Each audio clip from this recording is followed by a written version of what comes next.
हरिओम, नमो नमः। मैं doctor दिव्येश्वर Shastri Divyavani Sanskrit channel माध्यम में आपका हार्दिक स्वागत, अभिनंदन और वंदन करता हूँ।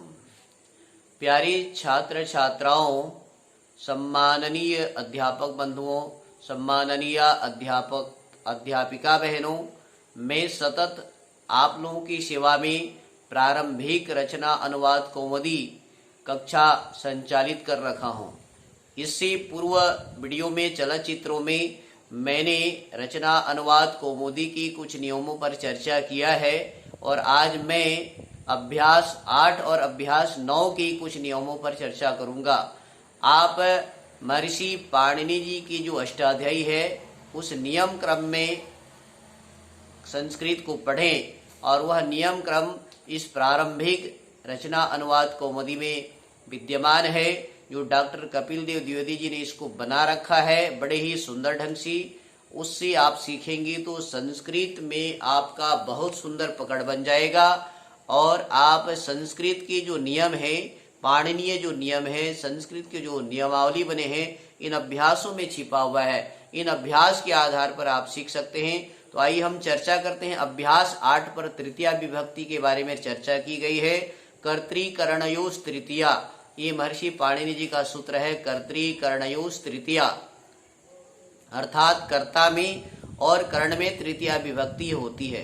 ध्यान दीजिए, कर्तृकरणयोस् तृतीया, कर्ता में और कर्ण, कर्ता अर्थात कार्य करने वाला, कर्ण अर्थात साधन, इन दोनों में तृतीया विभक्ति का प्रयोग होता है इस नियम के आधार पर। तो सबसे पहले कर्ता में तृतीया कहाँ पर होती है? जब आप कर्मवाच्य और भाववाच्य का वाक्य निर्माण करेंगे या भाववाच्य कर्मवाच्य को पढ़ रहे होते हैं, उस समय कर्ता में तृतीया विभक्ति होती है।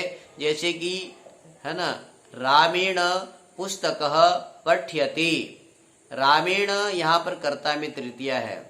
सीतया, सीतया स्नानम क्रियते, सीता के द्वारा स्नान की जा रही है। सीतया में यहाँ पर तृतीया विभक्ति है कर्ता में, ध्यान दीजिए। उसके पश्चात बालकीन विद्यालयः गम्यते, यहाँ पर बालकीन, यहाँ पर तृतीया विभक्ति हुई है, यहाँ पर कर्ता में तृतीया है। और उसी प्रकार से भाववाच्य में मया सुप्यते, अहम का तृतीया, अहम अस्मत् शब्द में जो प्रथमा का तृतीया, मया सुप्यते, मेरे द्वारा सोया जाता है, यहाँ पर मया में तृतीया है। मया खिल्यते, है ना, तेन हस्यते, तेन में तृतीया है। तया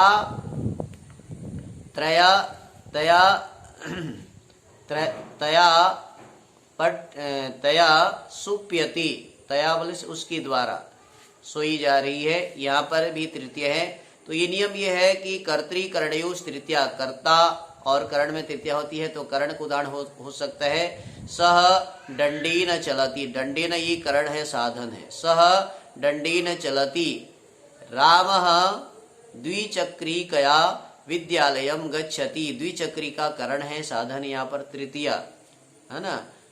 मनुष्यः बस यानेन हट्टम गच्छति, बस यानेन ये इसका साधन है, करण है। तो यहाँ पर बस यानेन दंडेन कंदुकेन क्रीडति, ये सब जो है ना करण है, करण में तृतीया विभक्ति होती है इस नियम के आधार पर। तो आप समझ गए होंगे कि कर्ता और करण में तृतीया विभक्ति होती है।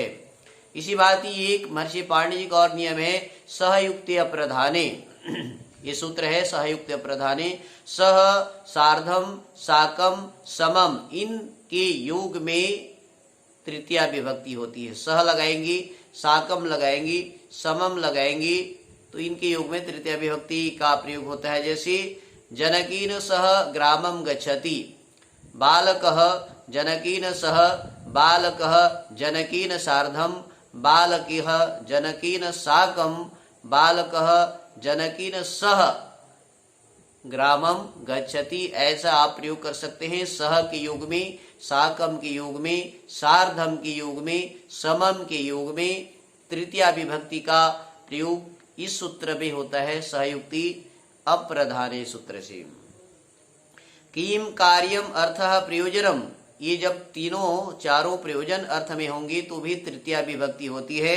किम कार्यम अर्थः प्रयोजनम, जब ये कारण या प्रयोजन अर्थ में होते हैं तो इसमें तृतीया विभक्ति होती है। भवान किम कार्यम, है ना, भवान केन कारणेन, है ना, भवान किम कार्येण अत्र आगतवान अस्ति, आप किस काम से यहाँ पर आए हैं। भवान केन कारणेन तत्र गच्छति, आप किस कारण से वहां पर जाते हैं, है ना। इस प्रकार से दुर्जनेन पुत्रेण किम, दुर्जनेन पुत्रेण, यहाँ पुत्रेण में किम के योग में तृतीया विभक्ति होती है।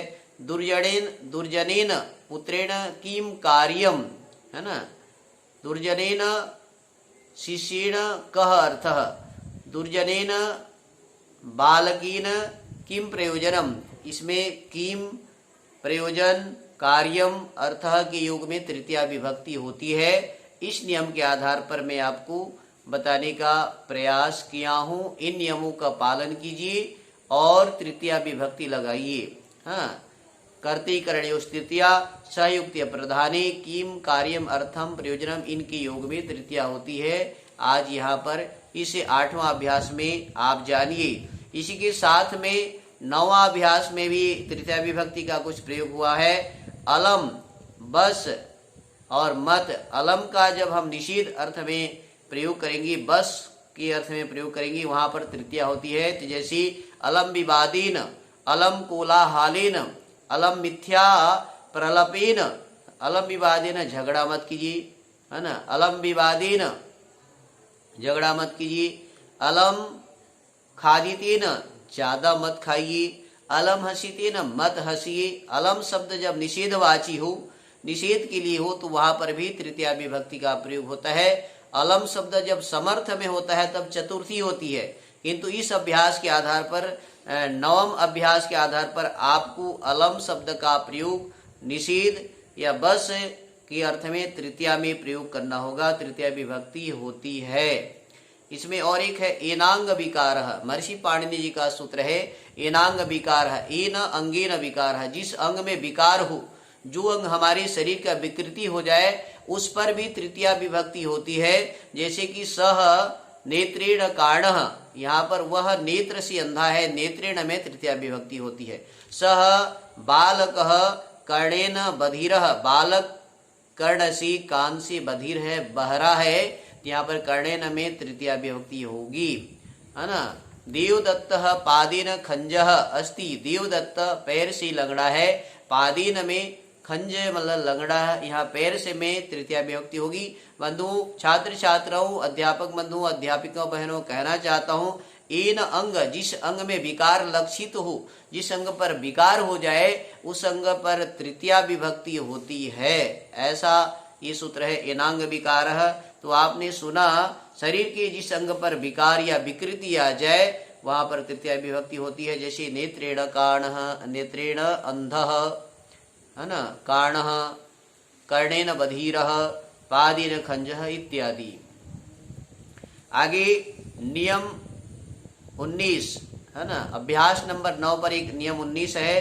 प्रकृति आदि क्रिया विशेषण शब्दों में तृतीया होती है। प्रकृत्या साधु हो न, प्रकृति आदि जब क्रिया विशेषण लगते हैं वहां पर भी तृतीया विभक्ति का प्रयोग होता है। जैसे सह स्वभावेन, है ना, साधु, सह प्रकृत्या साधु, सह सुखेन जीवति, सह दुखेन जीवति। स्वभाव में भी तृतीया विभक्ति का प्रयोग होता है। 9वां अभ्यास की आधार पर, इस नियम के आधार पर, सह सुखेन, उसका स्वभाव सुख, वह सुख पूर्वक जीता है। स्व दुखेन जीवति, वह दुख पूर्वक जीता है। तो इस प्रकार से ये 8 और 9 अभ्यास के आधार पर मैं आप सबको तृतीया विभक्ति के बारे में बताने का प्रयास किया। आज आप लोग इसमें तृतीया विभक्ति के बारे में जानिए और तृतीया विभक्ति का प्रयोग कीजिए। मूल रूप में कर्ता और करण में तृतीया होती है ना। अहम बस यानेन चलामी, बस यानेन यहाँ पर करण में तृतीया है ना। मया लेखः लिख्यते, यहाँ पर कर्ता में तृतीया है, मया में तृतीया हुई है, ध्यान दीजिए। मया लेखः लिख्यते, मया, है ना, मया कार्यम क्रियते, मेरे द्वारा कार्य की, है ना, कार्य की जा रही है। तो यहाँ पर कर्ता में तृतीया हुई है। हाँ, अहम नेत्रेण पश्यामि, मैं नेत्र से देखता हूँ। अहम कर्णेन शृणोमि, मैं कान से सुनता हूँ। अहम पुस्तक माध्यमेन पाठयामि, अहम पुस्तकीन माध्यमेन, पुस्तक माध्यमेन, पुस्तक के माध्यम से पढ़ाता हूँ। तो यहाँ पर साधन में तृतीया हुई है। अहम रेल यानेन रायपुरम गच्छामि, मैं रेल यान के द्वारा रायपुर जाता हूँ। यहाँ पर करण में तृतीया होती है। अहम हस्तेन भोजनम करोमि, मैं हाथ से भोजन करता हूँ। बालकः कंदुकेन क्रीडति, बालक गेंद के साथ खेलता है। बालकः नेत्रेण पश्यति, बालकः मुखेन वदति, ये इन सब में कर्णों में तृतीया विभक्ति हुई है। साधन में तृतीया होती है ना। सहयुक्ति अप्रधानी के आधार पर तृतीया होती है। और आपने सुना किम अर्थ प्रयोजन में तृतीया होती है। एनांग विकार के आधार पर तृतीया होती है। निषेधवाची शब्दों में तृतीया होती है। तो इस के आधार पर आप तृतीया विभक्ति का प्रयोग सीख सकते हैं। मैं आपको हमारे चैनल में जुड़े रहने के लिए हमेशा आमंत्रित करता हूं। और जो साथी इस चैनल में नहीं जुड़ पाए हैं उनको तत्काल इस चैनल से जोड़िए। उनके पास यह संदेश भेजिए, इस वीडियो को भेजिए जो संस्कृत को सीख सकें और पाणिनीय क्रम से सीखें, ऋषियों के क्रम से सीखें, नियम के क्रम से सीखें। तो आप कभी भी संस्कृत में गलतियां नहीं करेंगे। कोई सर्वज्ञ नहीं होता, मेरे से भी बहुत सारी त्रुटियां गलतियां हो जाती हैं। मैं आशा करता हूं कि आप त्रुटियों गलतियों पर ध्यान नहीं देंगी और मेरी भावनाओं को समझेंगे कि मैं आपको संस्कृत सिखाने के लिए तैयार हूं। संस्कृत सिखाने के लिए पाठ पढ़ रहा हूं। उच्चारण दोष हो सकते हैं, कथन दोष हो सकते हैं, लेखन दोष हो सकते हैं, वाचन दोष हो सकते हैं, बहुत सारे दोष होते हैं। किंतु हमें दोषों दुर्गुणों को नहीं देखना है, हमें संस्कृत सीखना है, संस्कृत के लिए कार्य करना है, संस्कृत माता की रक्षा करनी है, देव भाषा की रक्षा करनी है, देव वाणी की रक्षा करनी है। इन्हीं शब्दों के साथ आप सबको कोटिशः नमन करता हूँ, वंदन करता हूँ, अभिनंदन करता हूँ और दिव्यवाणी संस्कृतम चैनल के माध्यम से आपको पुनः पुनः कक्षा में जुड़े रहने के लिए प्रेरणा देता हूँ और इसको सब्सक्राइब करने के लिए, इसको लाइक करने के लिए प्रेरणा देता हूँ। अच्छा लगे तो आप कमेंट्स भी करें, दूसरों को यह वीडियो भेजें, यह संदेश भेजें। ओम शांति, धन्यवादः, नमो नमः। जय तु संस्कृतम, जय तु भारतम।